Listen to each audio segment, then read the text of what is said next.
আজ 15ই জুন, বিশ্ব পিতা দিবস বা হ্যাপি ফাদার্স ডে। একটা সত্যি কথা বলতো, বাবা মাকে ভালোবাসার জন্য কি আলাদা করে কোনো দিন হতে হয়? যে প্রকৃত সন্তান হবে সে প্রতিটা দিন, প্রতিটা মুহূর্ত, প্রতিটা সেকেন্ড বাবা মাকে ভালোবাসবে। কারণ আজ বাবা মা ছিল বলেই তুমি এই পৃথিবীর আলো দেখতে পেয়েছো, তাদের জন্যই তুমি আজকে বড় হতে পেরেছো, তো তাদের জন্যই তোমার আজকে সব কিছু।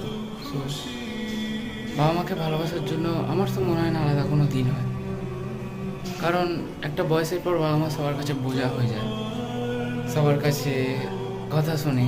সো সবাইকে একটাই রিকোয়েস্ট, এই ফাদার্স ডে বলে কোনো কিছু ডেট পালন করে শুধু সেই দিনই কেক কাটা, বাবা মাকে উইশ করা, স্ট্যাটাস দেওয়া, স্টোরি দেওয়া, এটা বন্ধ করো। তার থেকে প্রত্যেকটা দিন, প্রত্যেকটা মুহূর্ত বাবা মাকে ভালোবাসা, সম্মান করো। আর একটা বয়সের পরে তাদেরকে বোঝা নয়, ভালোবেসে বুকে আগলে টেনে রাখো। কারণ শেষ বয়সে গিয়ে তারা শুধু সন্তানের ভালোবাসা আর একটু কেয়ার চায়, টাকা পয়সা গাড়ি বাড়ি কিছুই চায় না। সবশেষে আবার একবার happy father's day. I love you বাবা। পৃথিবীর সকল বাবাকে আমার প্রণাম। Happy father's day.